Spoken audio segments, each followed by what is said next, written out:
Il semble que l'Iran sera bientôt confronté à une grave crise. Dans 14 jours, l'eau potable de la capitale iranienne, Téhéran, sera épuisée. Il faudrait qu'il pleuve énormément avant cela.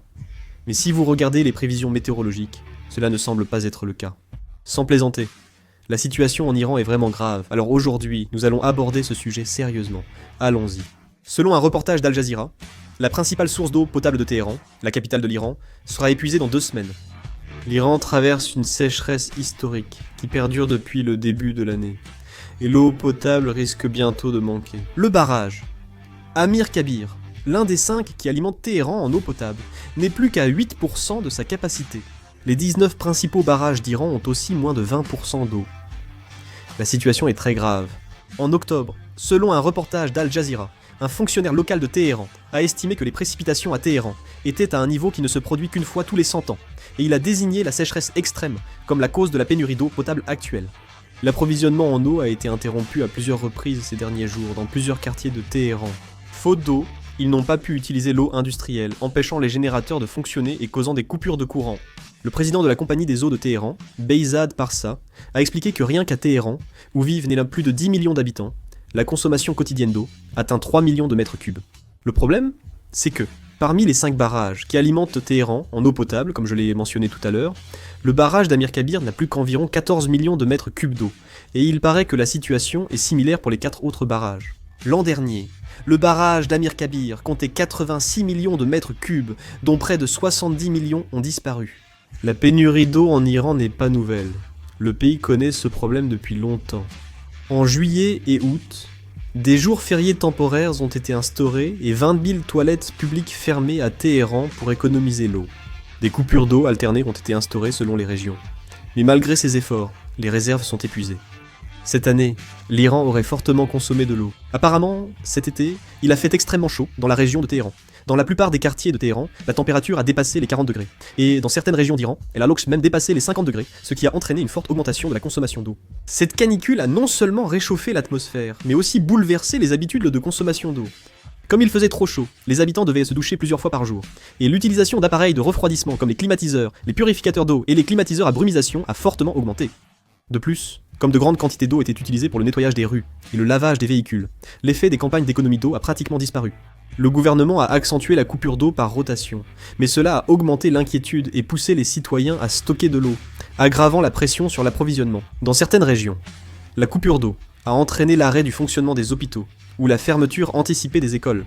La réponse du gouvernement fut temporaire, accentuant le mécontentement envers le gouvernement iranien. Cette pénurie d'eau a eu un impact direct sur les prix en Iran. Selon l'annonce de l'autorité de contrôle iranienne, au cours du premier mois de l'automne 2025, les prix des fruits et légumes ont augmenté de 77% par rapport à l'année précédente.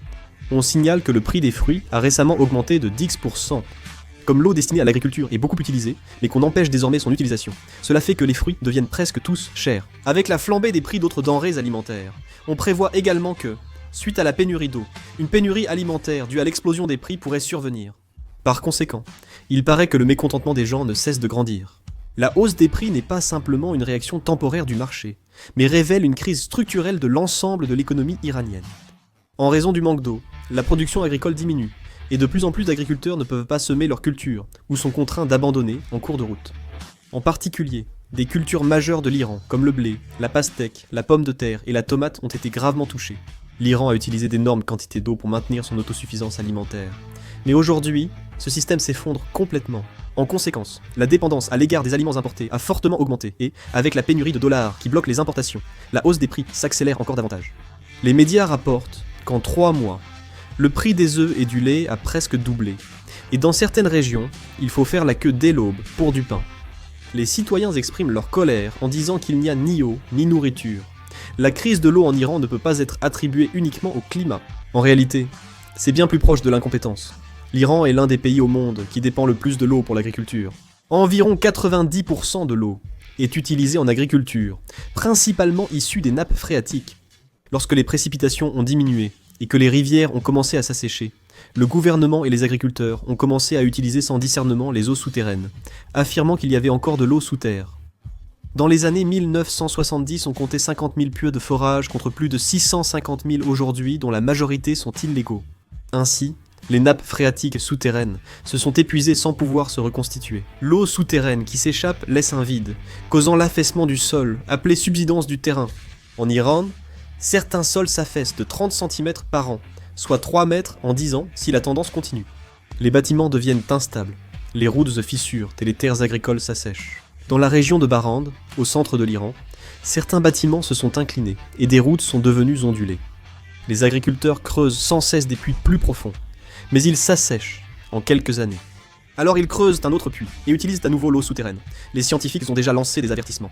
Les eaux souterraines de l'Iran sont épuisées à un niveau irréversible pour des siècles. Les plaines de Karaj et d'Ispahan, autrefois riches en eau, ont vu leurs nappes souterraines baisser de plus de 40 à 50 mètres. Le problème encore plus grave, c'est que même dans cette situation, le gouvernement laisse faire. En fait, il a même parfois semblé encourager ce phénomène. Cette politique peut rallier les agriculteurs un temps, mais à terme, elle appauvrit le pays. Après des décennies ainsi, l'Iran est désormais en faillite hydrique. La capitale fonctionne toujours et l'agriculture aussi, mais on a désormais atteint la limite. Avec cette sécheresse record, il était impossible de tenir. En Iran, la pluviométrie annuelle moyenne est d'environ 228 mm. Mais en 2024, la pluviométrie annuelle moyenne n'était que d'environ 140 mm, et on prévoit qu'en 2025, elle sera même inférieure à 100 mm. Il n'a vraiment pas plu. Mais en plus de cela, des erreurs humaines se sont ajoutées, ce qui a conduit à cette situation désastreuse.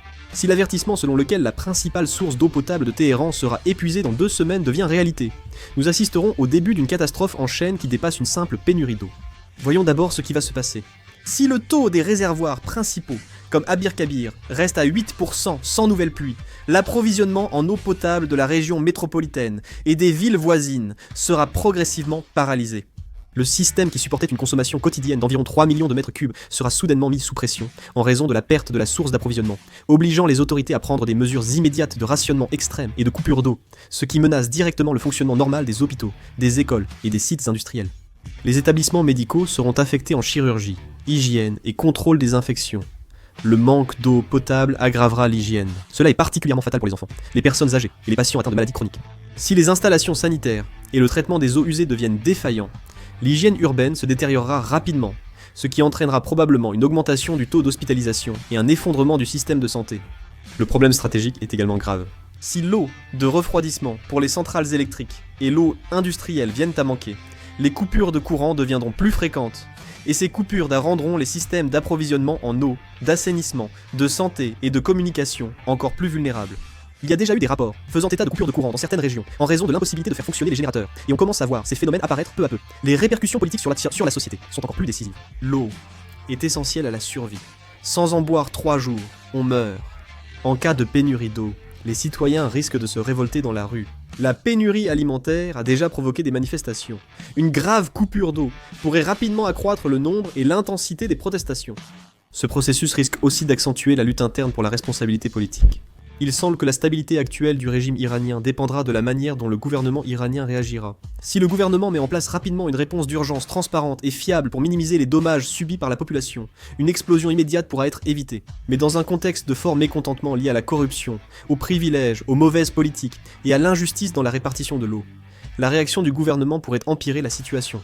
Par exemple, priorité d'eau ou distribution réservée à certaines classes sociales. Si la corruption est révélée, cela peut entraîner des manifestations de grande ampleur et, combiné à d'autres mécontentements sociaux, il y a un risque que cela dégénère en une crise du régime. L'épuisement de l'eau potable à Ijouji Teira n'est pas simplement un phénomène temporaire ou universel, mais peut devenir la mèche d'une crise multidimensionnelle touchant tous les domaines de l'Iran, y compris la société, la politique et la sécurité. La manière dont le gouvernement réagit, le soutien éventuel de la communauté internationale et surtout la forme que prendra la résistance de la société civile pourraient se combiner pour complètement remodeler le paysage politique de l'Iran. À mon avis, si l'eau potable manque vraiment, le régime iranien pourrait même s'effondrer. S'il ne pleut pas beaucoup, il n'y a pas de solution. Importer chaque jour de l'eau pour 10 millions de personnes depuis les pays voisins est impossible. En pensant aux printemps arabes, où la hausse du prix du pain a entraîné la chute de gouvernements au Moyen-Orient, il me paraît possible que le régime iranien soit sérieusement menacé. Que pensez-vous de la situation en Iran ? Donnez vos avis en commentaire. Merci d'avoir regardé la vidéo.